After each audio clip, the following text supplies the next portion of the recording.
5월 28일 오늘 넷째 주 주일 오전 하나님의 말씀은 여러분 시작성경 히브리서 13장 12절부터 16절까지의 말씀입니다.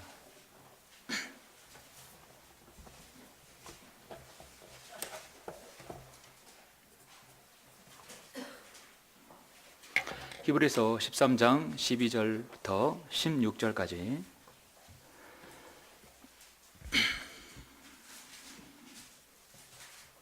제가 봉독해 올리겠습니다. 그런즉 예수께서도 자신의 피로써 사람들을 거룩하게 하시려고 성문 밖에서 고난을 받으셨느니라.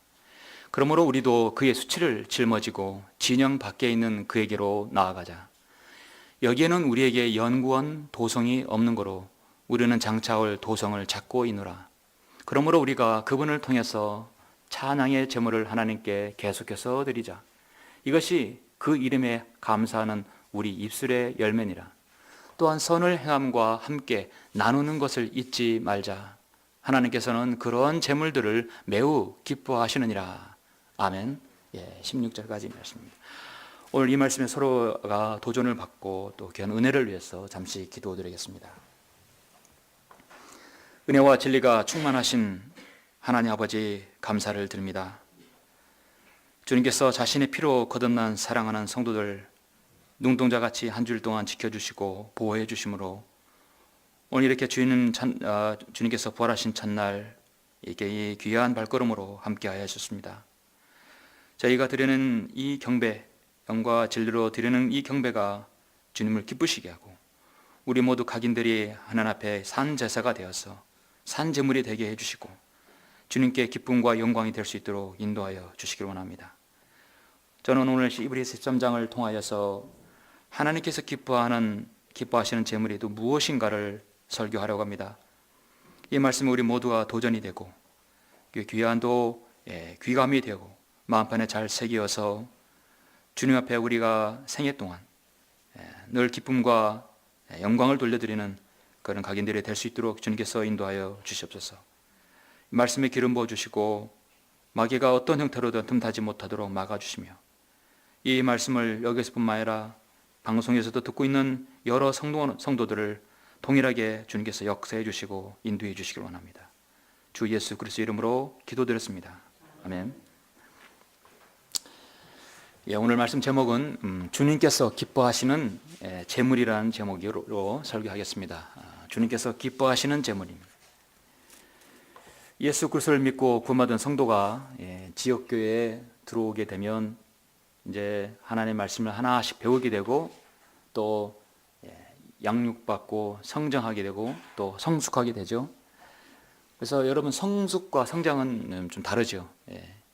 어린 아기가 우유와 젖 또 여러 가지 영양식들을 먹고 성장하면 이제 이 근육질이 커지고 몸이 커져도 그 안에 성숙된 부분이 이제 생겨나야 되는 것이죠. 생각이 성숙해야 되고 또 행동이 성숙해야 되는 것이죠. 그리스도인도 영적인 몸이 이제 성장하고 성숙되어야 됩니다. 우리가 성장하고 성숙된 증거가 뭐냐면 이제 그의 생애가 갈수록 지역교회에서 몸담고 있으면서 어떻게 하면 하나님을 기쁘시게 해드릴까? 어떻게 하면 내 생애에 하나님께 영광을 돌려드리게 될까? 이제 그 부분을 우리가 생각하게 됩니다. 여러분 5월달은 우리가 이제 감사의 달이라 해서 사랑과 존경을 우리가 표현하는 많은 게 표현하는 그런 달이죠. 사실 우리가 5월달뿐만 아니라 6월 그 전 모든 그 어떤 360일 모두가 감사해야 할 부분과 사랑하고 존경할 부분은 우리가 잊지 않아야 합니다. 누군가를 여러분 기쁘게 하는 이유는 무엇입니까? 사랑하기 때문이죠. 누군가를 존경하기 때문입니다. 내가 존경하고 사랑하고 마음이 담기면 내가 어떤 희생을 통해서라도 그 사람을 기쁘게 하는 것이 우리 인간입니다. 로마서 12장 1절 2절 보시면 우리가 어떻게 살 것인가, 구원받은 이후에 우리가 성장하고 성숙된다면 어떻게 우리가 살아야 할 것인가에 가장 중요한 기본적인 섬김에 대해서 제시하고 있습니다. 로마서 12장 1, 2절 그러므로 형제들아 내가 하나님의 모든 자비하심으로 너에게 권고하노니 너희 몸을 하나님께서 기뻐하시는 거룩한 산 제물로 드리라. 하나님께서 기뻐하시는 제물로 드리라. 우리가 산 제물이 왜 살아있는가? 우리 몸이 살아있는 것이 아니라 영이 살아있고, 여러분이 영은 성령님께서 관장하시는 영이. 오늘 주일날 여러분이 영과 진리로 경배드리는 것이 여러분과 저가 지금 산 제물이 되어 드리는 것입니다. 그래서 너희는 이 세상과 일치하지 말고 너희 마음을 새롭게 함으로써, 우리는 나가면 어떻게 하냐면 들어오면 산 제물이 되는 것이고, 교회 모임에 나가게 되면 너희는 마음을 새롭게 함으로써 변화를 받아 하나님의 선하시고 기뻐하시고 온전하신 뜻이 무엇인지 입증하도록 하라. 마음을 새롭게 함으로써 변화를 받으라. 선하시고 기뻐하시고 온전한 뜻이 무엇인가? 정말 내가 살아야 할 목적, 내가 살아야 할 이유, 내가 어떻게 살 것인가? 로마서 12장 1, 2절은 가장 중요한 부분이죠. 그래서 오늘 말씀 제목과 같이 하나님께서 기뻐하시는 거룩한 산제물은 어떠한 것인가? 이건 어떤 총론, 원론적인 부분이고요. 이제 구체적으로 하나님께서 기뻐하시는 제물이 무엇인가? 오늘 말씀을 통해서 두 가지를 여러분에게 제시합니다. 이제 그 핵심적인 부분이 15절, 16절에 있습니다. 제물이라고 한다면 성경에서 가장 첫 번째 나오는 제물이 어디 있는가? 창세기 4장에 나오죠. 하나님께서 아담과 이브를 통해서 카인과 아벨을 주셨어요.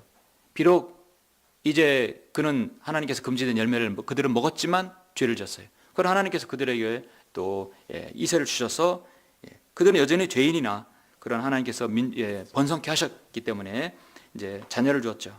카인과 아벨 두 자녀를 주었지만 어떻습니까? 하나님께 제물을 드리는 데 있어서 서로 다른 제물을 드렸어요.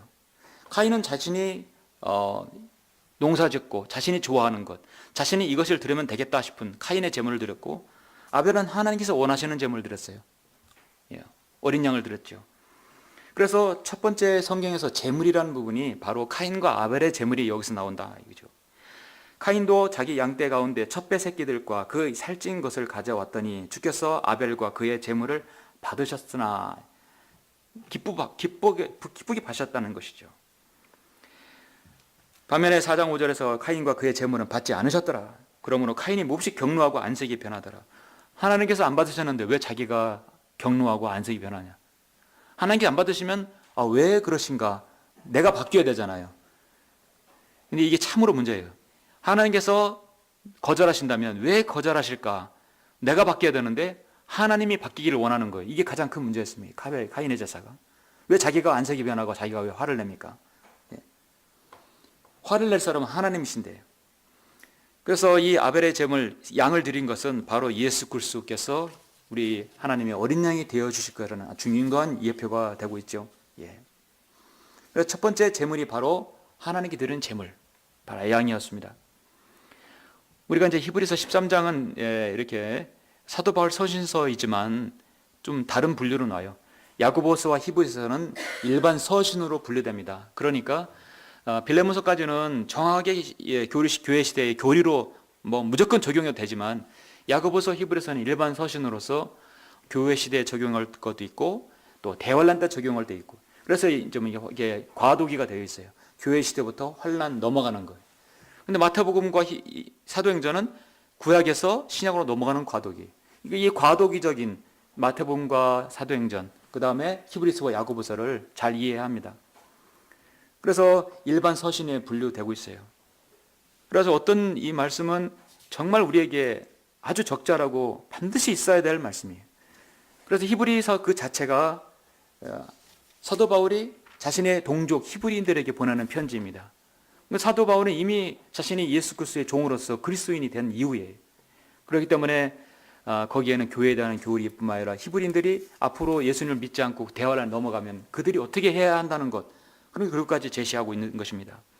이 마지막 13장은 이제 세 가지를 마지막으로 교훈을 주고 있어요. 첫 번째는 뭐냐면 찬양의 제물을 드리라는 거 15절하고, 또 서로 나눠주기를 잊지 말라는 거 16절하고, 또 하나는 뭐냐면 너희를 인도하는 영적 지도자에게 순종하고 복종하라는 것입니다. 저는 마지막 세 번째는 빼고 첫 번째, 두 번째를 주로 여러분에게 설교를 하려고 합니다. 우리가 이제 히브리서는 크게 이렇게 이해하시면 돼요. 구약의 제사 제물들, 소와 양, 염소, 이것들보다는 하나님의 어린 양이 더 하나님께서 기뻐 받으시는 제물이고, 구약의 제사, 신약의 제사, 이 구약과 신약을 계속해서 비교하면서 더 높은 우위를 강조하고 있는 것입니다. 그러니까 히브리서는 비교 서신이에요. 예를 들어서 여러분, 히브리서의 가장 핵심적인 것만 먼저 여러분에게 보여드리겠습니다. 여러분, 히브리서 신약교리의 핵심이 8장 9절에 있어요. 8장하고 9장에 있습니다. 자, 여러분 9장 여러분 7절 보시면, 우리가 히브리서를 보면서 이 말씀을 반드시 보아야 할 것 같습니다. 히브리서 9장 7절, 둘째 성막은 대제사장이 1년에 한 번 혼자 들어가되 피 없이는 들어가지 아니하였으니 이 피는 자기 자신과 백성들의 잘못들을 위해서 드렸던 것이라. 이제 이게 구약의 제사죠. 성령께서 이것을 통해 보여주시는 것은 첫째, 성막에 서 있는 동안에도 지성소로 들어가는 길이 아직 나타나지 않았다는 것이라.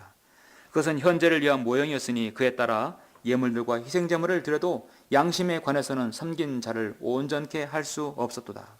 이 예배는 오직 먹는 것과 마시는 것, 여러 가지 씻는 것과 육신의 율례들에 근거한 것으로 이것들은 개혁의 때까지만 부과된 것이로다. 한마디로 구약의 제사는 기억이 바로 초림이거든요. 초림 때까지만 부과된 것이다. 11절, 그러나 그리스도께서는 다가올 선한 것들에 대제사장으로 오셔서 손으로 짓지 아니한 곧 이러한 거물이 아닌 더 크고 더 온전한 성막을 통하여 염소와 송아지의 피로 아니하고 오직 자신의 피로 한 번 성소에 들어가셔서 우리를 위하여 영원한 구속을 이루셨느니라. 아멘. 우리를 위하여가 개혁성경의 개정판에 삭제되어 있어요. 바로 저와 여러분을 위해서 주님께서 자신의 영원한 구속을 이루셨다는 것이죠. 하나님께 제물이 되어 주셨다는 것이죠. 그리고 건너뛰어서 26절을 보시면, 그리하면 세상의 기초가 놓인 이래로 그가 여러 번 고난을 당하셨어야 될 것이지만 이제 그는 자신을 희생 제물로 드려 죄를 없애시려고 세상 끝에 한 번 나타나셨느니라. 초림이지요. 세상의 죄를 완전히 없애버리시려고, 제거하시려고 세상 끝에 한 번 나타나셨느니라. 주님께서 초림을 말씀하는 거죠. 한 번 주는 것은 사람들에게 정해진 것이고 그 뒤에 심판이 정해진 것 같이 그리스도께서도 많은 사람의 죄를 담당하시려고 한 번 들어지셨고, 초림이죠. 두 번째는 자기를 바라는 자들을 구원에 이르게 하시려고 죄 없이 나타나시리라. 이제 이것은 두 번째는 아직 이루어지지 않는 것이 이제 재림 때입니다. 자기를 바라는 자들이 누구일까요? 바로 유대인들이죠. 대환란대 유대인들입니다. 그들을 위해서 이제 죄 없이 주님은 다시 한번 나타나시는 것입니다. 이게 바로 히브리서의 핵심이에요. 구약의 동물의 제사보다는 예수 그리스도의 희생 제사. 초림 때 주님께서 오셨고 재림 때 다시 오셔서 핵심입니다. 그렇다면 오늘 주님께서 기뻐 받으시는 제물은 무엇인가? 사실 가장 기본적으로는 산제물, 바로 저와 여러분입니다. 근데 저와 여러분을 통해서 어떤 제물을 받으시길 원하시는가? 우리가 오늘 이렇게 여러분 주일날 예배를 드리는 그 자체가 우리가 산 제물인데, 그 중에서 하나님께서 정말 기쁘게 받으시는 부분이 두 가지가 있어요. 그 핵심적인 구체적인 사항이 15절 16절에 있는데 아주 중요한 부분입니다. 그래서 그 두 부분을 제가 여러분에게 설교를 하겠습니다. 먼저 12절부터 14절까지 서론을 보시면, 그런즉 예수께서도 자신의 피로써 사람들을 거룩하게 하시려고 성문 밖에서 고난을 받으셨느니라. 저와 여러분은 불결한 사람들이죠. 죄로부터 더럽혀진 사람들입니다. 그러나 우리를 거룩하게 하시려고 피를 흘려주셨어요. 그러므로 우리도 그의 수치를 짊어지고 진영 밖에 있는 그에게로 나아가자. 여러분, 진영과 성문 밖에는 거의 하나님 앞에 불결한 것들을 버리는 장소예요. 주님께서 우리를 위해서 그렇게 추하게 대우를 받으셨다는 것이죠. 인간으로부터. 진영 밖에서 주님께서는 죽으셨다는 것이죠. 성문 안에서가 아니라. 그러므로 우리도 그의 수치를 짊어지고 진영 밖에 있는 그에게로 나아가는 건 당연하다. 여기에는 우리에게 영원한 도성이 없는 거로 우리는 장차올 도성을 찾고 있노라. 이제 우리 장차올 도성, 아까 여러분 새 예루살렘 도성을 보셨죠? 이제 우리 그 예루살렘 도성이 우리에게 올 것입니다. 주님께서 기뻐 받으시는 제물은 첫 번째 15절에 있습니다. 그게 뭐냐면 성도의 찬양의 제물입니다. 바로 찬양의 제물이다. 15절에 나오죠. 자, 여러분 마음속에 같이 보십시오. 그러므로 우리가 그분을 통해서 찬양의 제물을 하나님께 계속해서 드리자. 이것이 그의 이름에 감사하는 우리 입술의 열매니라. 아멘. 우리는 한 줄 동안도 많은 말을 합니다. 자, 하나님께서 기뻐하시는 말을 할 수도 있어요.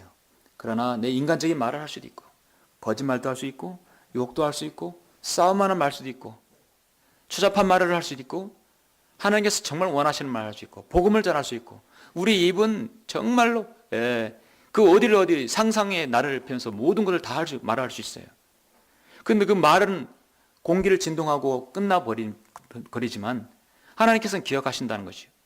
하나님께서 기억하시는 것 중요한 게 뭐냐면 하나님께서 자신을 찬양하는 그 찬양의 제물을 반드시 하나님께 기억하신다는 것입니다. 그것이 하나님을 정말 주님께서 기뻐하시는 제물입니다. 찬양이란 뜻은 칭찬과 찬미, 존경, 환호, 특별한 인정을 말하는 것입니다. 여러분, 누구를 찬양한다는 것은 어울리지 않아요. 찬양의 대상은 오직 주 하나님이십니다. 저 북한에서는 김일성을 찬양한다고 해요. 김일성을, 한 인간을 찬양하는 거예요. 사이비가 아니라 유사종교지요. 하나님께서 한 번 주는 것은 사람들에게 정해진 것이고 흙으로 돌아간다고 했는데 흙으로 안 돌아가는 거예요. 방부제 집어넣어서 부자가 거기다 유리관 속에 들어있는 것이죠. 하나님의 명령을 정면으로 거역하는 것입니다. 인간이 인간을 찬양할 수 없어요. 찬양의 대상은 오직 우리를 창조하시고 우리를 구원하신 하나님만이 찬양합니다. 마호멧을 찬양하는 노래, 부처를 찬양하는 것, 마리아를 찬양하는 것 간혹 있을 수 있지만 어디서든 여러분 하나님을 찬양하는 것은 우리가 이렇게 곡절을 만들어서 부르고 있지요. 저는 이게 이렇게 복음을 전하다 보면은 참 희한한 게 있어요.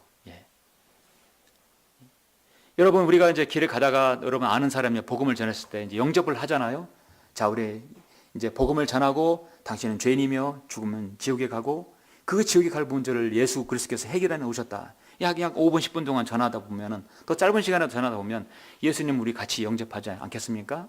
당신의 마음속에 예수님 받아들이면 즉시 구원받습니다. 그러면 어떻게 기도하는지를 모르니까 제가 기도해야 될 때 제 기도를 따라서 하십시오. 왜냐하면 로마서 10장 9절 10절을 의거해서 당신이 기도하고 믿으면 예수님께서 당신을 지금 구원해 주십니다. 그러면 그 길에서도 사무실에서도 그 논에서도 어디에서든 기도할 수 있고 영접을 할 수 있어요. 위대하신 하나님, 사랑의 하나님, 저는 죄인입니다. 저는 예수님께서 죄의 죄를 십자가에 죽으신 것을 제가 마음에 받아들입니다. 이렇게 기도할 때 예수님을 내 안에 받아들인다. 주 예수 그리스도 이름으로 기도한다. 이렇게 기도했을 때 따라합니다. 여러분, 어떤 세상 죄인이 마귀로부터 있는 사람을 하나님끼리 인도할 때 따라한다고 해서 따라합니까? 그 사람이 자신의 죄인을 신하고 예수 그리스도께 완전히 부복하지 않는 한 절대 따라할 수 없어요. 그 사람이 바보인가요? 정신병자도 아니에요. 정상인 사람이 따라하는데 따라합니까? 길 가다 생짜바기를. 누구든 간에 마리아를 내 이름으로 마리아를 영접합니다. 부처를 영접합니다. 마호멧을 알라를 영접합니다 하고 길에서 기도한 사람 보셨습니까? 그런 사람은 없어요. 오직 찬양과 경배를 받으시고 그 이름을 마음에 영접할 수 있는 분은 예수님 그리스도밖에 없어요. 세상에 그런 종교는 없습니다. 찬양이라는 말씀도 사실 창세기 49장 8절에서 처음 나오는 단어입니다. 그 찬양이라는 단어가 어디서 나오냐면 49장 같은 경우는 야곱의 유언장이거든요. 야곱의 12아들을 놓고 루벤부터 해서 각 그 너희들은 어떻게 될 것이라고 다 이렇게 유언을 합니다. 유언이 아니라 사실 예언이었죠. 넷째 아들이 누구죠? 유다지요. 유다의 지파에서 누가 나왔죠? 다윗이 나왔어요. 다윗의 지파 거기에서 예수 그리스도께서 나오셨어요. 그럼 유다 지파가 나올 때 거기에 찬양이라는 말이 첫 번째 나온다는 얘기는 역시 예수님께서 찬양 받으실 분이라는 걸 말씀하고 있어요. 그러니까 성경에서 이 뒤에 보면 첫 언급의 법칙이 나오듯이 첫 그 단어가 어디에 나오느냐, 그 나오는 의미가 곧 가장 중요한 정의를 말해주고 있습니다. 그러면 49장 8절에서 유다야 너는 내 형제들이 찬양할 자라. 어떻게 넷째 아들이 찬양을 받냐. 내 손이 내 원수들의 목을 잡을 것이요 내 아비의 아들들은 내 앞에서 절하리라. 유다 지파 거기에서 다윗이 나오고 다윗이 예수 그리스도에서 나오죠. 41대 손이. 결국 예수님께서 창조 하나님이시고 그분이 구세주라는 사실을 모든 인류가 알게 하고 거기서 주님을 찬양하는 거예요. 찬양이라는 말씀이 거기 나오는 것입니다. 제물 바로 예수 그리스도의 예표, 찬양 바로 여기서 나오는 것입니다. 그래서 이 다윗 왕은, 유다 지파의 다윗 왕은 찬양이라는 말, 찬양을 가장 많이 썼어요. 그리고 이 시편 자체가 찬양시 아닙니까? 자신은 이 왕이 되었을 때 하나님을 찬양하는 찬양들을 4,000명이나 세웠다는 사실. 오늘날도 아무리 큰 교회도 4,000명을 이상을 세운 찬양대는 없어요, 세상에. 그만큼 하나님을 찬양하는데 각별하게 신경을 썼다는 얘기죠. 역대기상 23장에 보면 레인들을 30세부터 그 이상으로 계수하니 명단에 있는 남자들의 수가 38,000이요. 그 중에서 24,000명은 주의 전에 일을 돕는 자들이며 6,000명은 관원들이 재판관이며 4,000명은 문지기들이요 4,000명은 다윗이 말하기를 내가 찬양하고 만들어노라. 악기들을 다 총동원해서 4,000명을 세워서 찬양대를 세웠다는 얘기를. 다윗이 얼마나 하나님을 찬양했는지 알 수 있죠. 우리도 이렇게 여러분 경배를 드릴 때 찬양을 정말 마음을 다해서 목소리를 다하여 불러야 합니다. 목으로만 부르는 것이 아니라 배에서부터 우러나오게 힘을 주고 그 다음에 여러분 마음에 그걸 믿으면서 찬양을 해야 되는 거죠. 입만 따라하는 것이 아니라 마음으로 믿고 입으로 배에서 내 마음 깊이 찬양을 해야 합니다. 그랬을 때 하나님께서 여러분의 진정한 여러분의 제물이 되고 정말 기뻐하시는 제물이 돼요. 하나님께서 가장 기뻐하는 제물은 세상에서 말하는 그 제물, 돈이 아니라 어떤 물질이 아니라 그 자신, 여러분 자신 입에 나오는 하나님의 되는 찬양이 가장 기뻐 받으시는 제물입니다. 과거에 미국의 복음 전도자 무디는 늘 생키를 데리고 다니면서 복음 전도 집회를 했습니다. 생키는 늘 복음 찬양을 하면서 사람들의 마음을 잘 갈아서 엎어놨어요. 하나님의 말씀을 들을 수 있는 다 마음밭을 만들어 놓고 무디가 전하면 그대로 말씀씨가 떨어지는 것이죠. 요한 웨슬리가 전할 때는 늘 찰스 웨슬리가 같이 가면서 동역자가 되어서 아름다운 찬양곡으로 그들의 마음을 움직였어요. 그래서 우리가 하나님을 찬양하고 복음을 전하는 것은 찬양이 너무너무 중요합니다. 그래서 거리 설교할 때 여러분 이 찬양이 같이 있으면 너무 좋아요. 한 번은 거리 설교 때 서울에서 있었는데 어떤 바이올리니스트가 바이올린을 했는데 바이올린 잘 안 어울리더라고요. 바이올린은 어떤 제한된 공간에서 실내에서 악기이기 때문에 거리에서는 이게 퍼지질 않아요. 역시 거리에서는 가장 좋은 악기가 트럼펫, 색소폰 말고요, 트럼펫이더라고요. 트럼펫에서 딱 잔잔하게 사람들의 마음을 울리면 너무 좋아요. 우리 교회 성도 한 명이 이제 한국에 오면 트럼펫을 이제 배우겠다는 거예요. 너무너무 감사하더라고요. 트럼펫으로 찬양 연주를 배우고 다 그래서 찬양을 하고 딱 거리 설교하면 사람들의 마음 움직이는 것이죠. 얼마나 좋습니까? 어쨌든 이 찬양할 수 있는 자신에게 재능이 있고 연주를 할 수 있는 악기적 재능이 있다고 한다면 정말 하나님께 특별한 재능을 받은 것이고 감사해야 할 것입니다. 내가 가진 재능을 하나님을 찬양할 수 있다는 것 얼마나 감사합니까? 마음과 입술과 영이 일치가 하나가 될 때 하나님께서 기쁨으로 받아주시는 것이죠. 우리가 이렇게 찬양할 때 제가 잘 인도를 못해서 좀 늘 죄송스럽고 그 은사를 받지 못해가지고 그런데요.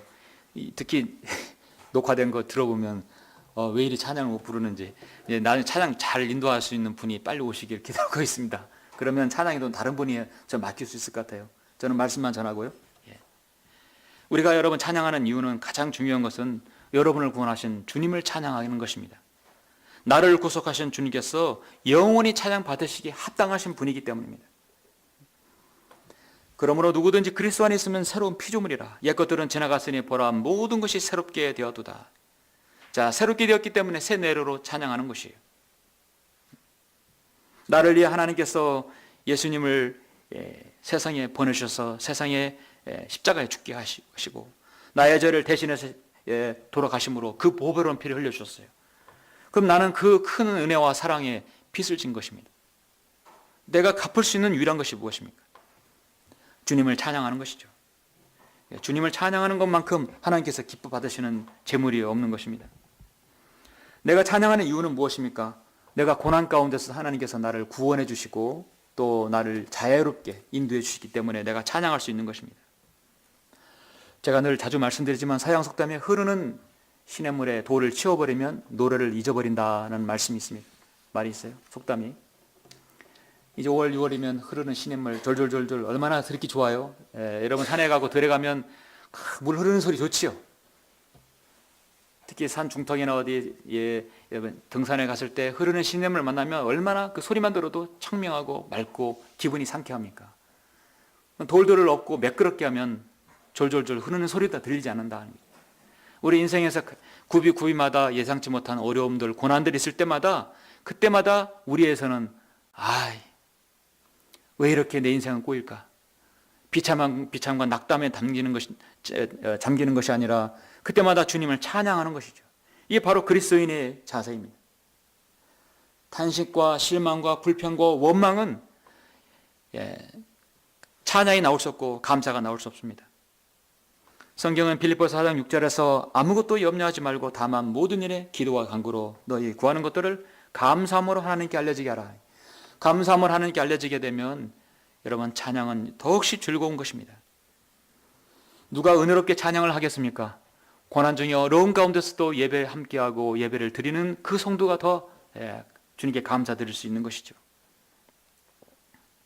골로새 3장 16절에서 그리스도의 말씀이 모든 지혜로 너희 안에 풍성히 거하게 하되 시와 찬송과 영적인 노래로 서로 가르치고 권면하고 너희 마음속에 은혜로 주께 노래하라고 말씀하고 있습니다.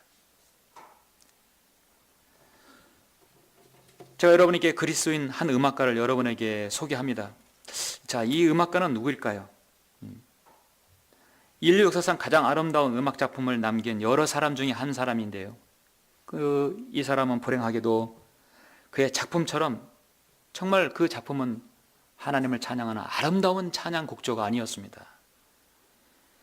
그 인생은 너무나 많은 풍지풍파를 만났어요.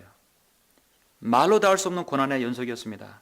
10살도 되기 전에 아버지 어머니가 돌아가셨고 그를 키워준 형이 있었지만 그는 자기가 먹여 살려야만 하는 동생들을 몹시 미워했고 사이가 좋지 않았어요. 그는 어른이 되어서도 생활은 마찬가지였습니다. 결혼한 지 13년 때 아내가 죽었습니다. 다시 재혼해서 얻은 20명의 자녀를 낳게 되었는데 10명이 어려서 죽었고 한 명은 20살쯤 되어졌고 또 한 명은 정신 박약하였고 또 그 아이가 나아지자 앞을 못 보는 장님이 되고 말았습니다. 자녀도 평탄치 않았고 부모도 없고 형제도 다 그렇게 어렵게 살았어요. 그럼 어떤 아들은 뇌 일혈로 쓰러져서 반신불구가 되기도 하고 고난의 연속이었습니다. 그런 상황에서도 계속 그는 작곡을 했습니다. 수많은 사람들의 영혼을 완전히 사로잡고 하나님께 찬양 드릴 수 있는 장엄한 찬양과 경배와 감사의 노래를 너무도 많이 작곡했던 작곡자입니다. 불후의 명작들이 너무나 많았어요. 이 사람이 바로 독실한 루터교 신자였습니다. 1700년대 그때 당시에는 상당히 좀 필라델피아 시대이기 때문에 순수한 믿음의 사람들이 있었어요. 루터교 신자였습니다. 바로 음악의 아버지였던 아버지라 일컬었던 요한 세바스찬 바의 생애였던 것입니다. 그의 인생의 고난은 너무도 고난의 연속이었어요. 우리가 부르는 이 찬송가도 168장도 바로 이제 그의 그가 작곡한 곡이죠. 168장 오 거룩한 머리에 찬양입니다. 요한 세바스찬 바도 그의 인생의 말년에는 앞을 보지 못하는 또 장님이 되었습니다. 그 장님이 된 직후 판정을 받은 이후에 바로 작사한 곡이 바로 이 곡이라고 합니다.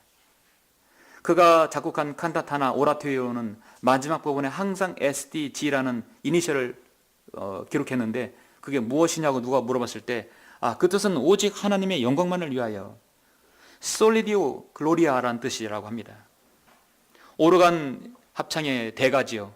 전주곡들은 항상 거기에다가 INJ라고 이렇게 이니셜을 기록했다고 합니다. In Jesus, in the name of Jesus. 모든 것은 예수 그리스도 이름으로.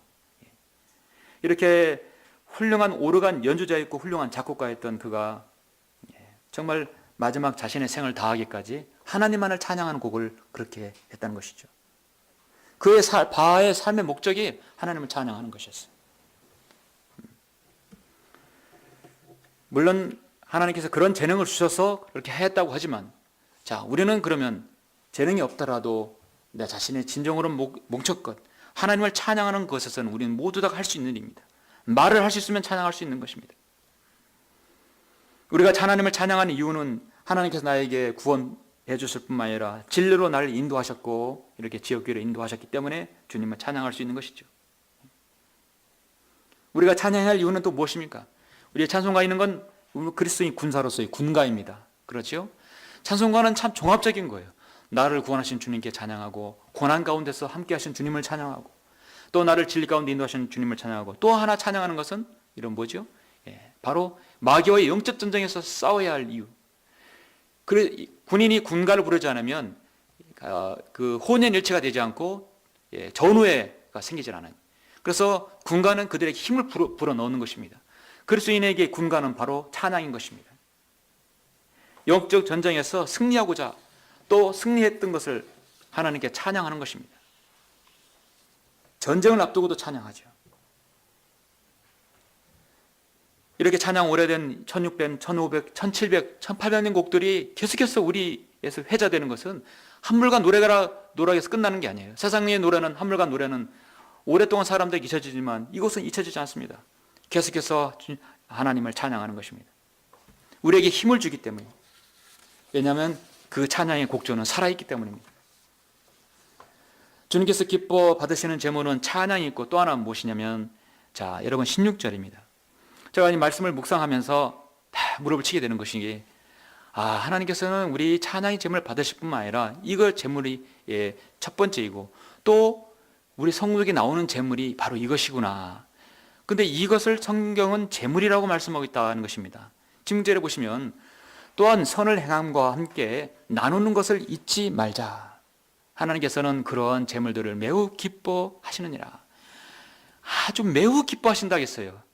기뻐하신다, 매우 기뻐하신다. 무엇을요? 성도가 서로 선을 행하고 나누는 것을 잊지 말라는 것이죠. 여러분, 선을 행하고 나누는 것은 주는 것입니까? 받는 것입니까? 받는 겁니까? 주는 것입니까? 주는 것이 가깝죠? 예.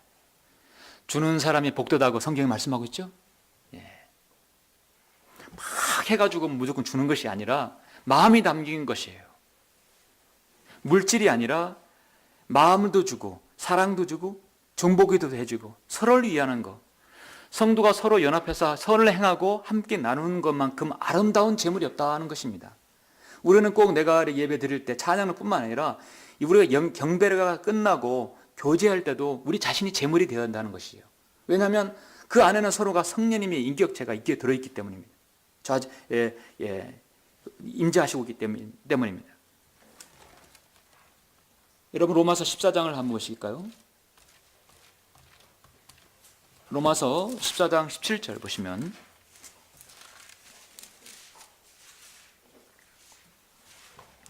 (14장 17절) 하나님의 나라는 먹고 마시는 것이 아니라 다만 성령 안에서 의와 화평과 기쁨이라. 우리의 섬김은 화평과 기쁨의 교제가 되어야 돼요. 이러한 것들로 그리스도를 섬기는 자는 하나님께 기쁨이요 사람들에게 인정을 받느니라.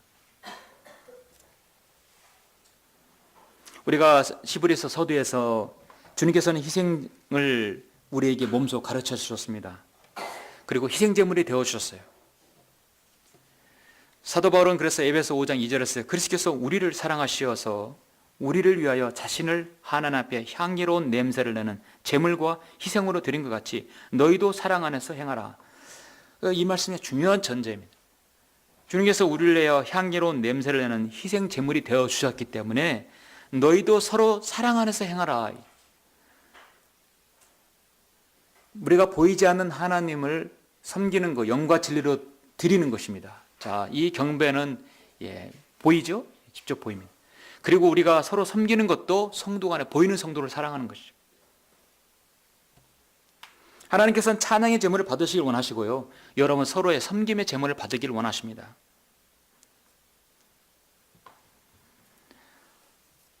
그리스도인의 교회에서 반드시 속해야 할 이유는 교회를 통해서 하나님께서 섬기게 하기 위함인 것입니다.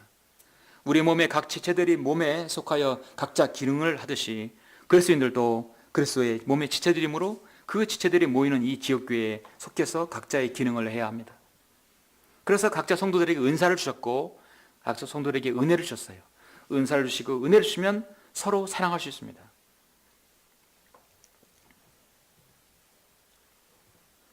가끔 어떤 분이 질문을 해요. 교회에 다니지 않고도 성도가 될 수 있습니까? 요즘에는 참 이런 질문을 하게 되고, 지난 주에도 이런 문자가 왔어요. 근데 이분은 구원 받았습니다. 구원 받고 사실 우리 교회 성도예요. 우리 교회 성도는 여러분뿐만 아니라 저는 그렇게 생각합니다. 이 말씀을 듣는 이 실시간뿐만 아니라 녹화 방송을 듣고 더군다나 그 같은 시간대에 예배 드리기를 원하는 전국의 전 세계의 그 누구라 할지라도 저는 몸은 떨어져 있지만 같은 성도라고 봐요. 왜냐하면 지금 저기 멀리 문산에서 파주에서도 실시간으로 예배 드리는 분들이 있기 때문입니다. 오늘날 물어요. 목사님, 도저히 못 가겠습니다. 하나님의 말씀을 가르치지 않고 이 세상의 재물을 얘기하고 도저히 하나님의 말씀을 하나하나 해서 성장하게 해야 되는데 오히려 가면 갈수록 마음이 더 번민하고 힘들다는 얘기예요. 전화가 와서 목사님 교회 안 가도 돼요? 그리고 주님을 좀 섬기고 싶습니다. 교회가 가까우면 얼마나 좋겠습니까마는 교회를 옮길 수도 없는 일이고 또 성도가 이사 오는 거 쉽지 않고 제가 그랬어요. 차라리 가지 마세요. 가지 마시고 주일날 같이 우리와 함께 실시간으로 예배를 드십시다. 그리고 저 자주 통화해서 하나님 말씀으로 양육받는 게 훨씬 낫다고. 여기서 다 이 말씀으로 잘 되어서 주일날 다른 데 가서 꾸종물 내리는 거 그거 봐서 받아 먹겠습니까? 아니라는 것이죠. 과거에는 교회를 반드시 가야 합니다. 교회를 가지 않으면 오케스트라 없는 지휘자이고 팀이 없는 운동선수고 교회 가지 않는 성도는 배태하지 않는 선원과 같고 벌집이 없는 꿀벌 같고 가족이 없는 부모와 같다. 뭐 이렇게 얘기해서 할 수도 있지만 지금은 오히려 거짓 교류로 물들고 그걸 유포하는 그런 교회는 차라리 가지 말라는 얘기예요. 가지 말고 오히려 하나님 말씀을 이 시간 같이 들으시라. 저는 한 번도 자매님, 형제님을 우리 교회 성도가 아니라고 생각해 본 적이 없습니다. 강단에 나오는 말씀을 통해서 거듭나고 구원받았다 오면 그 성도이죠. 이제 기회가 되면 만나면 친애를 받으면 얼마나 좋겠습니까? 그래서 제가 이제 여름에 한번 다시 신방을 간다고 했어요. 그런 분들이 저 밑에 지방에도 있고 위에도 있어요. 하나님의 은혜죠. 우리가 섬김의 제물이라는 얘기는 두 가지를 제시할 때 첫 번째는 화평의 섬김의 제물이다. 섬김의 이 성도의 섬김에 있어서 화평이 전제가 되어야 된다는 것이죠. 고린도후서 13장 11절에 보면 형제들아 마지막으로 말하노니 기뻐하라 온전하게 되라 위로를 받으라 한 마음을 품으라 평안히 지내라 그러면 사랑과 화평이 하나님께서 너희와 함께 계시리라. 여러분 성도 섬기는 것 중에 가장 중요한 기준이 되는 것이 우리가 하나님을 섬기든 성도를 섬기든 화평이 있어야 돼요. 화평이 뭡니까? 다른 말로 거꾸로 평화죠. 다른 말로 평안. 성경은 피스라고 하죠. 김정일 성경은 피스 평안입니다. 우리 마음에 평안이 있어야 돼요. 불안하고 초조하고 왠지 뒤끝이 안 좋은 것 그런 섬김은 아니에요. 여러분 하나님 말씀을 듣고 예배를 드리고 교제하는데 평안하시죠? 평안한 그것이 정상입니다. 평안하지 않으면 무엇인가 문제가 있어요. 가능한 너희 편에서 모든 사람과 더불어 화목하게 지내라. 화목이 평안입니다. 로마서 12장 18절에서 그리스도인의 섬김에 대해서 제시하고 있어요. 예수님께서 또 사도 바울의 세상에서 복음을 전파할 때 늘 사람들은 분란을 일으키는 사람이라고 했어요. 그래서 일명 사도 바울은 트러블 메이커였어요. 너는 유대인이지 않느냐? 그런데 왜 율법을 강조하지 않고 왜 우리가 저주하고 십자가 못 박은 예수 그리스도를 전하느냐 이거죠. 사도 바울은 그렇게 해서 돌에 맞고 스트레스 돌에 맞고 셋자늘까지 갔다 왔어요. 평생 동안 고난 가운데 몽둥이로 매로 감옥에 갔었어요. 세상에서는 트러블 메이커예요. 분란을 일으키는 사람이었어요. 우리는 세상에 가면 트러블 메이커예요. 복음을 전하기 때문에, 듣기 싫은 복음을 전하기 때문에 트러블 메이커예요. 그러나 여러분 교회 안에 들어오면 트러블 메이커가 아니라 뭐가 돼야 돼요? 피스 메이커가 돼야 돼요. 서로에게 평안을 주고 힘을 줘야 되는 그런 사람이 되어야 하는 것입니다. 내 자신이 화평을 깨는 일이 되어서는 안 됩니다. 화평을 깨는 일이 주가 된다면 그 사람은 교회에 큰 분란을 일으켜서 큰 영적 전쟁에 휘말리게 돼요. 아주 어려운 처지에 도달할 수 있습니다. 우리가 복음에 열정이 있고 혼도를 구령하고 갖가지 섬김이 있어도 서로에게 화평이 있어 전제가 되어야 합니다. 화평을 깨는 일에 있어서는 그 마귀가 늘 거기서 역사하게 되죠. 여러분 하나만 더 보실까요? 여러분 빌립보서 2장 잠깐 한번 보실까요? 빌립보서 2장 1절 보시겠습니다. 그러므로 그리스도 안에 어떤 격려나 사랑의 이루나 성령의 교제나 인정이나 자비가 있다면 같은 생각이 되어 같은 사랑을 가지고 하나 되고 한 생각이 되어 너희는 나의 기쁨을 이루라. 기쁨을 이루라. 어떤 일도 다툼이나 화형을 따라서 하지 말고 오직 생각의 겸손함으로 남을 자신들보다 존중하고 각자 자기 일만 돌보지 말고 남의 일도 돌아보라.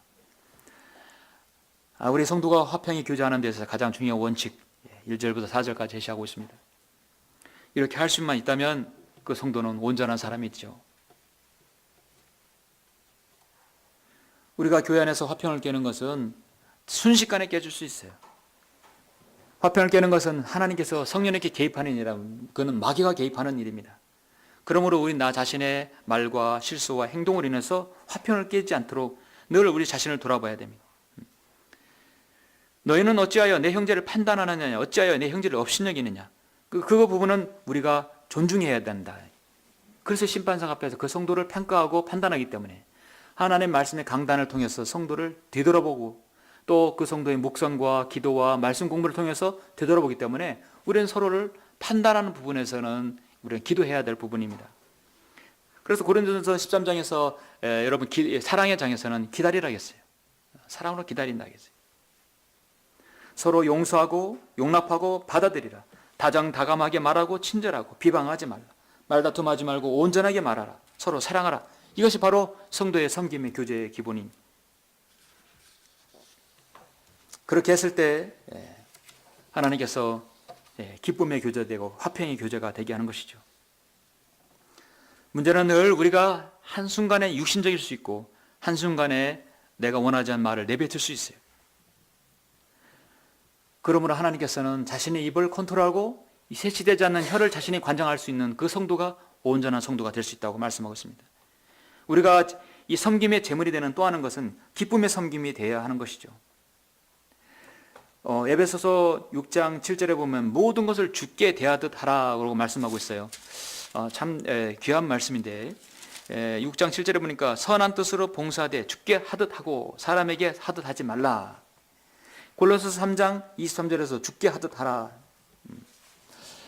여러분이 여기 있는 히브리서 13장 16절에서 말씀하고 있는 또한 선을 행함과 함께 나누는 것을 잊지 말라. 나누고 선을 행하는 것은 주는 것이죠. 우리가 서로를 나누는 것 좋은 것입니다. 그런데 그것을요 대가를 바라는 것이 아니라 온전히 하나님께 하듯 주께 하듯 하라 하는 것이죠. 주께 하듯 하라 하니까 하나님께서 그걸 내가 제물로 받겠다는 것입니다. 성도에겐 화평이 있고 기쁨이 있고 하나님께는 제물이 되는 것이죠. 그러므로 우리가 서로를 서로 사랑하고 존중하고 교제하고 섬기는 것은요 하나님께 그 자체가 제물이 된다는 것이에요. 근데 그 제물을 하나님께서 매우 기뻐하신다고 말씀하고 있습니다. 참 놀라운 말씀이죠. 나의 자녀들아 진리 안에서 기뻐한다는 진리 안에서 행한다는 것을 듣는 것보다 더 큰 기쁨이 없느니라. 너희는 또한 부분적으로 우리를 아는 바와 같이 주 예수의 날에 너희도 우리의 기쁨이 되든 우리가 너희의 기쁨이라는 것이라. 이는 너희가 우리의 기쁨과 영광과 기쁨이기 때문이라고 말씀하고 있습니다. 그래서 우리가 서로 이 진리 가운데서 지역교회 안에서 서로 기쁨의 교제, 화평의 교제는 하나님께 아주 중요한 매우 기뻐 받으시는 제물이라고 말씀하고 있습니다. 인간이라는 것은요, 사람이라는 것은 사람인 자 이렇게 쓰죠. 사람인. 사람이 이렇게 돼서 서로가 지탱이 의지한다는 얘기예요. 가끔 이 한자는 좀 많은 의미를 내포하고 있어요. 이렇게 서로 의지하는 것이. 간이란 뜻은 문 사이에 여기 바로 날일자가 되어 있어요. 서로의 관계 중간이라는 얘기죠. 사람과의 관계와 관계성을 말하는 것이죠. 사이간자죠. 인간과 인간과의 관계, 성도와 서로 간의 관계, 서로 의지하는 것입니다.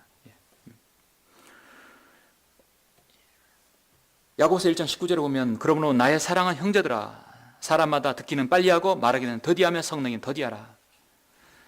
우리 모두는 다 하늘나라에 올라가면 하나님의 아들들이기 때문에 항상 성경에서 보면은 사랑하는 형제들아라고 말씀하고 있어요. 사람의 성내는 것이 하나님의 의를 이루지 못함이라 말씀하고 있습니다. 듣기는 빨리하고 말하기는 더디하라. 상대방의 얘기는 빨리 알아들어라. 말하기는 천천히 해라. 천천히 하면 실수가 나오지 않는다. 또 성내기는 더디하라. 3번 듣고 2번 맞장구 치고 1번 말하라는 것이죠. 사랑하는 성도 여러분, 이제 말씀을 맡겠습니다.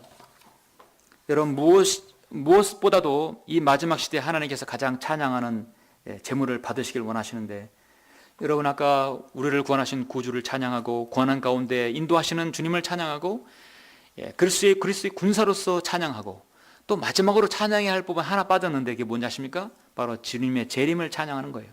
주님 어서 오십시오. 주님의 오심을 기다립니다. 주님의 오심은 찬양 받으셔야 할 뿐입니다. 그 찬양에 난 재림의 찬양이 하나가 마지막으로 빠져 있습니다.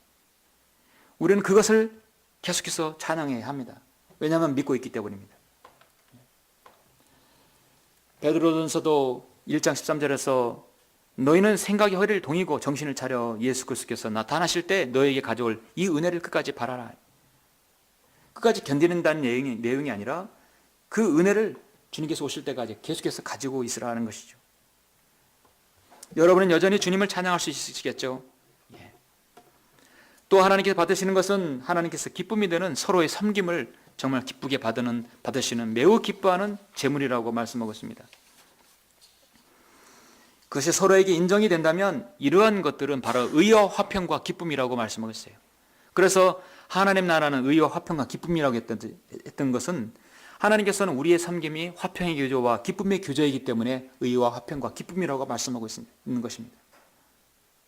여러분의 주님을 섬길 때 하나님의 의 안에서 화평이 있고 기쁨이 있다면 여러분은 하나님께 최고의 섬김을 여러분이 하고 있는 것입니다.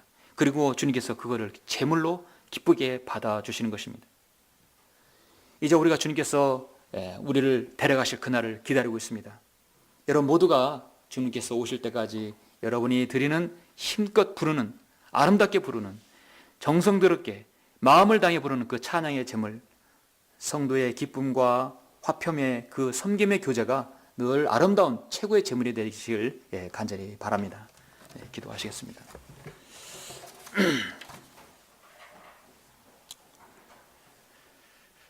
우리의 기쁨이 되시고 우리의 힘이 되시며 우리의 찬양의 근원이 되신 위대하신 아버지 하나님 감사를 드립니다. 오늘 저는 히브리서 13장을 통하여서 히브리서 13장의 마지막 그 권면을 우리가 보았습니다. 주님께서는 영과 진리로 드리는 그 우리 몸 자신이 산 제물이라고 말씀하셨고 이제 우리 입에서 나오는 찬양의 제물이 주님께서 기뻐 받으시는 제물이라고 말씀하셨습니다. 그리고 성도의 아름다운 그 섬김의 교제도 주님께서 매우 기뻐하시는 제물이라고 말씀하고 있습니다. 지금까지 우리가 하나님께 드리는 제물이 찬양으로만 알고 있었지만 이제 우리가 드리는 성도의 사랑의 교제, 사랑의 섬김 그 자체도 주님께서 기뻐 받으시는 제물이라고 말씀하고 있습니다. 오늘 이 귀한 진리의 말씀을 알게 해주심을 감사합니다. 우리 자신의 생애 동안 이 지역교회에서 주님을 섬기는 동안 그 아름다운 제물들로 주님께 영광 돌릴 수 있도록 주님 인도하여 주십시오. 자신의 마음판에 우리가 이 말씀을 새기고 오늘 이게 기도할 때 주님께서 함께 해주시고 만나주시며 우리의 기도에 경청해 주시길 원합니다. 주 예수 그리스도 이름으로 기도드렸습니다. 아멘. 단주가 나오는 동안에 잠깐 우리 묵상의 시간을 갖겠습니다. 저는 우리 성도들이 하나님을 찬양하고 서로의 섬김의 기쁨의 교제, 섬김의 그 제물, 섬김의 제물은 정말 주님께서 기뻐 받으시는 제물이라 믿습니다. 이 섬김의 제물, 이 찬양의 제물이 이 모임이 주님께서 오실 때까지 지속되기를 원합니다. 그래서 하나님께서 여러분의 그 기도의 제목을, 기도의 목록들을 하나하나 들어주실 줄 믿습니다. 하나님께서 자신을 기쁘게 하는 그 사람의, 그 성도의 기쁨을, 그 성도의 기도를 외면하시겠습니까? 공중에 나는 참사도 하나님 허락하시면 떨어지지 아니한다 했는데 자신의 피로 거듭난 성도의 기도를 주님께서 왜 들어주지 않겠습니까? 우리는 이제 더 하나님을 소리 높여 부르고 찬양하고 정직하게 주님께 외쳐야 합니다. 우리의 마음의 입술 온영이 하나 되어서 찬양해야 합니다. 그리고 여러분 성도의 정직하고 순수한 성도의 아름다운 섬김이 얼마나 하나님께서 기뻐 받으시는 제물인가 다시 한번 숙고할 때 정말 우리는 힘껏 주님을 우리 자신의 생애를 다해서 산 제물이 되어야 할 것입니다. 잠시 기도드리겠습니다.